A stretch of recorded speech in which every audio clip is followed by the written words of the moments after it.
والله يأتي علينا وقت نكون فيه على مائدة الطعام ولا يبقى لدينا إلا منتصف الطعام.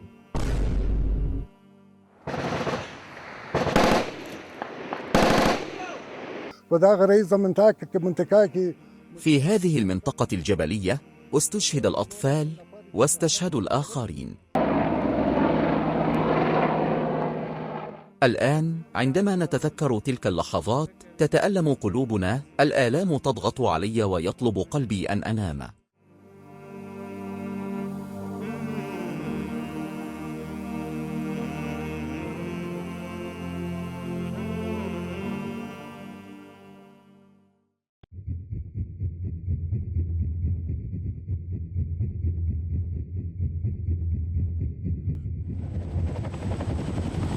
خلال 20 عاما من احتلال البلاد، لم تسلم أي منطقة من البلاد من المحتلين الغربيين.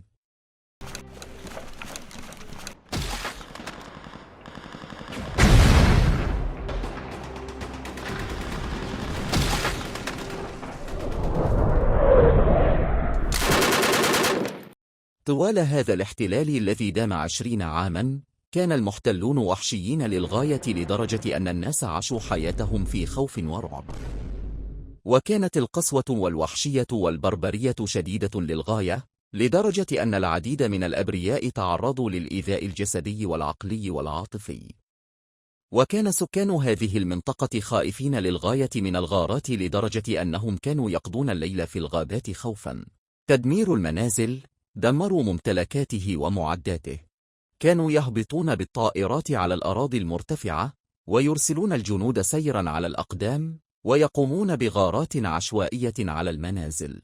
خلال الغارات، كان الناس يسارعون إلى الأماكن الآمنة، لكن الذين فشلوا في البحث عن الأمان استشهدوا، وكان أهل القرية يبحثون عنه ليلا ونهارا، حيا أو ميتا. ورغم أن الأحداث وقعت قبل سنوات، لكن صرخات الجرحى وتنهدات الشهداء لا تزال حية في أعينهم.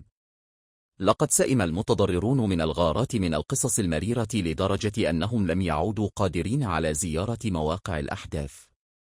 وتكبد سكان قرية تنغي أحمد خان في منطقة جنيخيل بولاية بكتيا خسائرا بشرية خلال الهجمات الليلية التي شنها المحتلون. خلال المداهمات الليلية هنا، كانت الرصاصات تتساقط كتساقط المطر من السماء. وفي صباح يوم الغارة، كان الأطفال المحليون يملؤون تنانيرهم بالرصاصات. كان الجمال الجبلي الملون لهذه المنطقة مغطى بدخان البارود الأسود.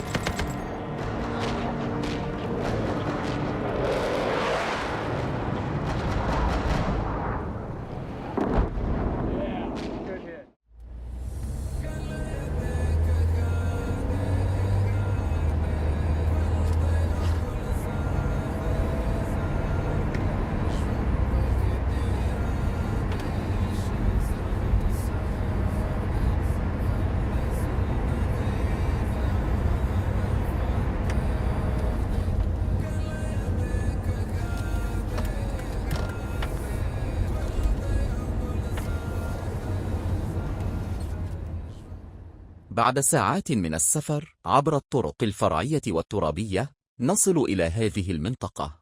ويشعر سكان هذه المنطقة بالحزن في قلوبهم والدموع في عيونهم عندما يتذكرون تلك الليالي واللحظات. خلال المداهمة الليلية، تم تدمير منزل وطنجان، إلى جانب العديد من المنازل الأخرى في المنطقة، والآن يبدو الحزن الذي ارتسم على وجهه واضحا من البعيد. لقد ذبلت الأحزان الكثيرة وجهه. لقد فقد حلويات حياته خلال الهجمات الليلية. لقد تم نهب جميع وسائل عيشه. لقد تم قصف منزله. بقايا البيت متناثرة في الأعلى والأسفل، والتي لم يعد من الممكن إصلاحها وبناؤها. وخوفا من القتل والتعذيب، لجأوا إلى أحضان الجبل في ظلام الليل لكي يكونوا آمنا. في إحدى الليالي، عندما كنت خارجا من المنزل، تم شن غارة، وكان المهاجمون مزيجا من القوة الخاص والأمريكيين. عندما اقتحموا هذا المنزل، وأخرجوا النساء فقط، ووضعوا القنابل على جانب المنزل، ونهبوا المنزل معا. لقد سقط المنزل بأكمله في النهر، ولا تزال أجزاء النوافذ ملقاة في النهر. والآن الأحجار ملقاة على الأراضي السفلى. وأنهم استشهدوا شخصين في تلك الليلة وأحرقوا كل السيارات التي عثروا عليها. كانت هناك سيارة أمام منزلنا أشعلوا فيها النار. وكم من البيوت التي كانت دمروا حوالي 10 منازل في تلك الليلة وألقوا بهم أرضا.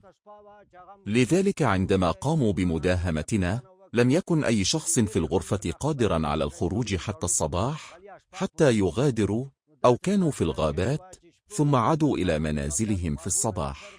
لقد كانت ليلة صعبة للغاية لدرجة أنه عندما تسأل هؤلاء الأطفال والنساء الآن فإنهم لا يستطيعون حتى التحدث عن الألم، يبكي كلما تذكر تلك الليلة فقط.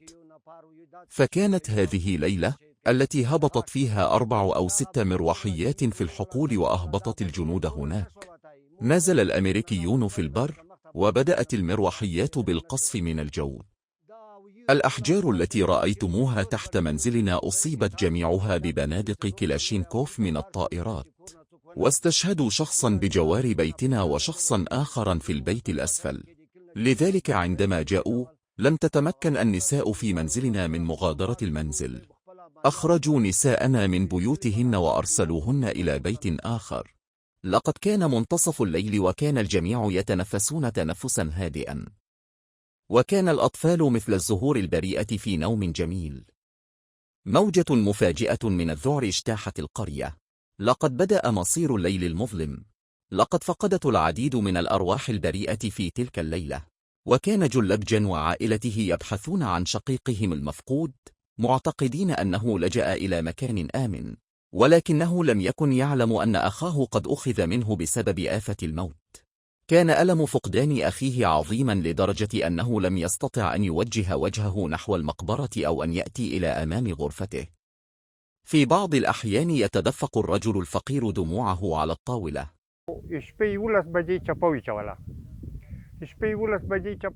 لقد قاموا بغارة في 11:10 ليلا. لم نكن نعرف أين كان أخونا، وعندما ذهبنا نحن وأهل القرية للبحث عن أخينا تم إطلاق النار عليه داخل المنزل. كنا نبحث عنه في الخارج، لكنهم أطلقوا النار عليه في الداخل بالفعل، وهذا معلوم لدى جميع أهل القرية. في المكان الذي نحن واقفون تم إحراق سيارته وتدمير غرفته. لقد أشرقت الشمس عندما وجدنا أخانا داخل المنزل. أيتامه بقين وزوجته باقية، يعيشون قريبا منا ولكن منفصلا عنا. لا يجعل الله تلك الليلة على أحد من المسلمين. كانت تلك الليلة ليلة صعبة للغاية. لقد كانت ليلة حزينة للغاية لجميع القرويين، وليس لي فقط، لأننا لن نتمكن من النوم في الليل، وكانوا في الجبال غير قادرين على البقاء في منازلنا. كانوا يذهبون إلى الجبال ويقضون الليل في مكان وآخر. لم تكن المداهمات ليلة واحدة ولا 2 ولا 3 ولا شهر، ففي الحكم السابق كل ليالينا كانت هكذا. أقسم يا صديقي أنني لن آتي إلى هذه الغرفة إلا إذا كان ذلك ضروريا للغاية، فقط لأن تلك الحالة والوضع السيء وتلك الأوقات الماضية تقف فجأة أمام عيني. في ذلك الوقت هذا كان في هذا المكان وذاك المكان. عندما أذهب إلى المقبرة لا أحب أن أدير وجهي نحو قبره، فأخفض عيني من شدة الألم. يقف فجأة ذلك التاريخ أمام عيني. عندما ينظر إلى الصورة تمتلئ عيناه بالدموع. مهما كانت سلسلة الأفكار والخواطر تجري ذهابا وإيابا، فإن اتجاه أفكاره لا يزال لا يتغير. والآن أصبحت الأعلام على قبر أخيه قديمة أيضا، لكن الألم والذكريات لا تزال حية في قلوب كل فرد من أفراد العائلة. ينبغي لكل إنسان أن يرى نفسه في هذا، أن يذهب أخوه وحيدا وأن يعامل معه بظلم. لذا فيكون دائما واقفا أمام عينيك، كما هو الحال الآن عندما ننظر أنا وأنت إلى بعضنا البعض. بالإضافة إلى ذلك قلبنا عبارة عن بركة من الدم الأسود، الحزن الشديد. والله يأتي علينا وقت نكون فيه على مائدة الطعام ولا يبقى لدينا إلا منتصف الطعام. فهذا الألم يأتي إلى القلب. لم يعد لهذا الطعام لذة، فقد مر ما يقرب من 5 سنوات ونصف منذ الحادثة التي أدت إلى استشهاده. لقد وصل سن ابنه الأكبر إلى 8.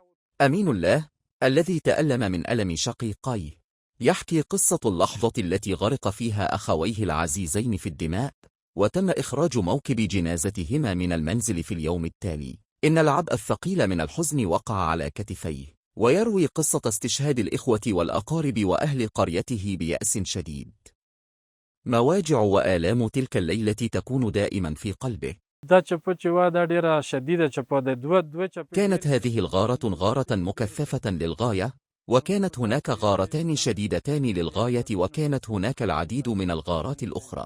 فأصيب الناس في هذه المنطقة بآلام شديدة، واستشهدوا الكثير من الناس. لقد استشهد 2 من إخوتي كذلك، وفي القرى الأخرى. وهناك منطقة تنغي تسمى باسم منطقة تنغي عامة، ويوجد فيها قرى أخرى. لقد تم تنفيذ مداهمات في كافة هذه القرى، وتأثر جميع سكانها بصعوبات شديدة. لقد مرت ليال مؤلمة كثيرة.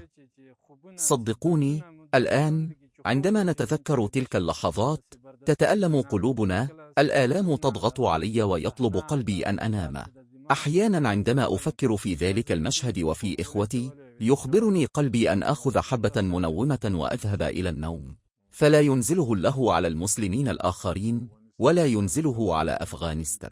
وكان أحد سكان القرية ظفر خم أيضا ضحية للغارة الدموية، ويروي تفاصيل الغارة المدمرة قائلا إن إثارة الخوف والترهيب أثناء الغارة كان أحد أفعالهم الوحشية.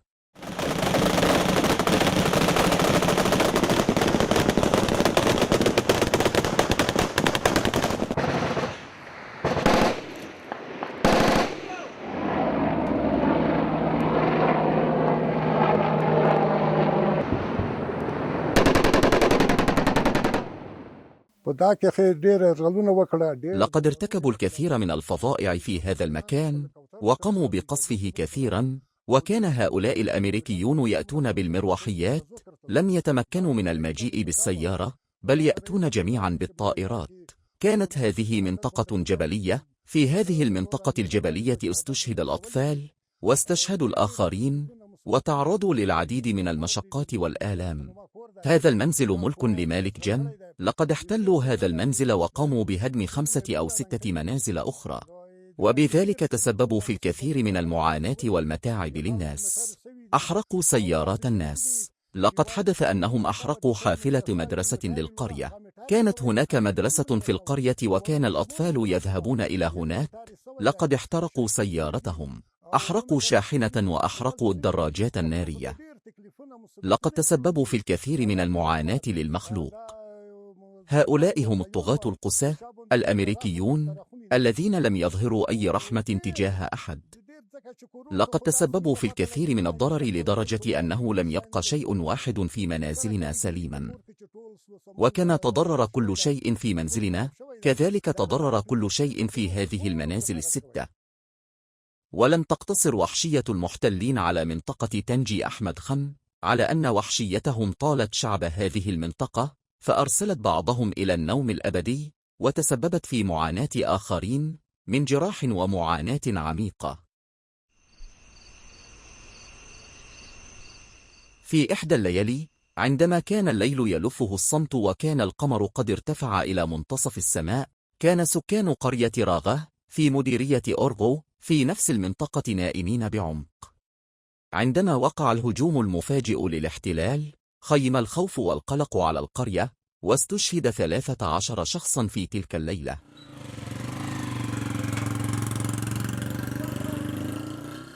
عندما يتكلم بيت الله، يصبح صوته ثقيلا، ويحكي قصة تلك الليلة بهدوء شديد، ويتذكر دائما تلك اللحظة التي أمسك فيها المهاجمون بيد أخيه واقتدوه إلى مكان أبعد قليلا، واستشهدوه هناك، وتنفس أنفاسه الأخيرة هناك. دلته چې دی راغلل د شپې 9 بجې وې، عندما وصلوا إلى هنا كانت الساعة 9 ليلا وكان شهر رمضان.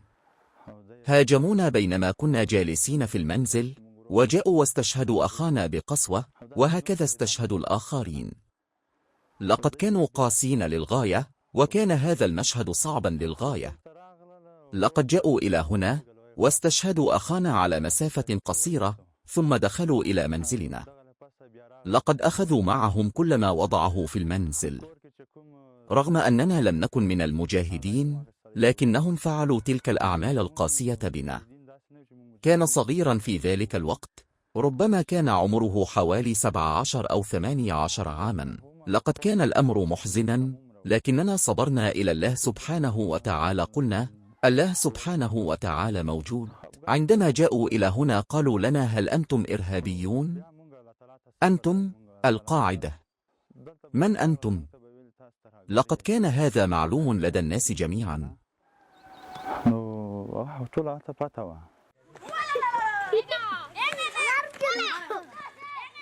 في تلك الليلة في مديرية أورغو اشتعلت نار الرعب في كل بيت من القرية. تناثرت جثث الأحياء إربا. جمع القرويون العاجزون جثث الشهداء ودفنوها معا. عيد عمر خيل، أحد سكان هذه المنطقة، تحول لون لحيته إلى الأبيض أثناء حزنه. يقول أنه حتى الآن، مع اقتراب حلول العيد، لا يزال سكان هذه المنطقة يعانون من ذكرى شهدائهم. قبل 6 سنوات، عندما قام الأمريكيون بغارة هنا، غادر الجميع منازلهم، أطلقوا عليهم النار في هذا المكان وقصفوهم. جمعنا أيدي بعضهم وأقدام بعضهم كلها معا، فأصبح الجميع شهداء في هذا المكان. جمعناهم هنا كلها وأعطينا كل شخص شهداءه، 3 كانوا من مكان آخر و9 كانوا من قريتنا. واستمرت المداهمة حتى الساعة 1 صباحا. وذهب الجميع إلى ولاية خوست، سواء كنا رجالا أو نساء. لقد مررنا جميعا بالكثير من الصعوبات خلال هذه 20 عاما. لقد مر الجميع بمصاعب على طول الطريق والمنطقة. ثم كانت هناك غارة أخرى، حيث حبسوا الناس لمدة 3 ليال وألقوا بهم في المساجد. كانوا يمشون بمفردهم. كانوا يدخلون المنازل ويكسرون الصناديق ويخفون المتعلقات.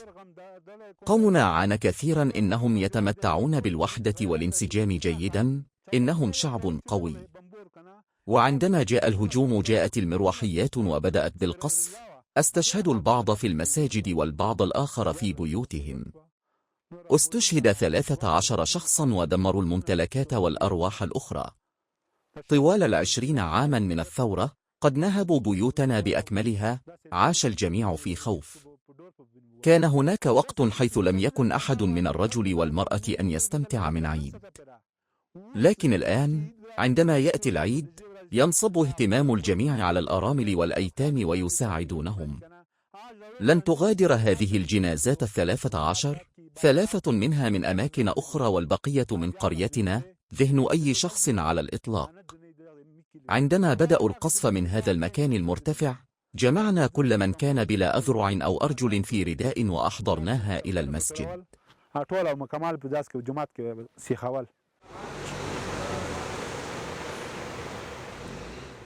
في الوقت الذي كانت تمر فيه الأيام والليالي في خوف ورعب، إلى جانب البالغين، لم يكن أطفال هذه القرية آمنين أيضا. سيد هو أصغر طفل في هذه القرية، يتحدث بجمل قصيرة ويصبح حلقه جافا أثناء حديثه، ويقول بعيون قلقة إنه فقد والده أثناء الغارة على محيط الحياة. لقد ألقى الأمريكيون قنبلة عليه، فقال: احضر لي بعض الشراب. وأصبح هذا شهيدا. لقد تسلقوا الصخرة ثم ألقوا قنبلة عليه.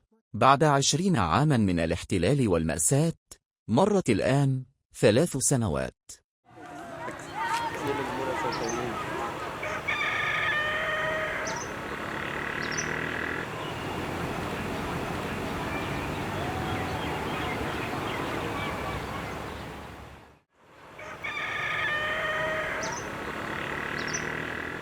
لقد عاد الآن سكان هذه المنطقة إلى الحياة الجميلة والهادئة. والآن، في أحضان الطبيعة الجميلة لهذه المنطقة، أصبح كل شيء جميلا. والآن، هناك ضجيج في المياه الصافية لينابيع هذه المنطقة. الجبال التي كانت تحترق بنيران الاحتلال والهجوم والانفجار، وتصاعد منها الدخان الأسود، الآن، بدلاً من الدخان الأسود، يبدو أخضراً ومورقاً. أطفال القرية الذين اعتدوا الركض إلى الجبال خوفاً من الهجوم، يركضون الآن إلى ساحة اللعب. خلال المداهمات، كانت أجراس المدارس صامتة، وكانت أبواب المدارس مغلقة. والآن، مع حقيبته على ظهره، يتخذ خطوات سعيدة نحو مستقبله. والحمد لله، حياتنا الآن مريحة جدا، ولا توجد مشكلة إذا غادرنا في الليل أو منتصف الليل. في السابق، لم يكن بوسعنا الخروج إذا كنا مرضى أو في ألم، وكان المرض أو المشكلة تستمر حتى الصباح، وبعد ذلك يتم إرسالنا إلى خوست أو إلى محافظة أخرى. الآن، نذهب عندما نحتاج إلى ذلك. وأخرى أنهم قد تركوا هذه البيوت ولم يعد لديهم القدرة على بناء هذه المنازل مرة أخرى. باعتبارنا وسيلة إعلامية وطنية مستقلة وملتزمة، نعكس صوت الشعب، فإننا نقدم الفظائع والوحشية والجرائم التي ارتكبت خلال 20 عاما من احتلال أفغانستان لمواطنين والعالم بشكل وثائقي. لو كنتم من الشهود على الحوادث والهجمات، عمليات قتل أو غيرها من الجرائم التي ارتكبها المحتلون الأجانب في مناطقكم خلال 20 عاما من الاحتلال، فيمكنكم مشاركتها معنا عبر تطبيق الواتساب حتى نتمكن من توثيقها إلى اللغتي الإنجليزية والعربية بجانب اللغات الوطنية، وإعطاء الأولوية لنشرها على شاشة التلفزيون الوطني. رقم الاتصال 0744343668.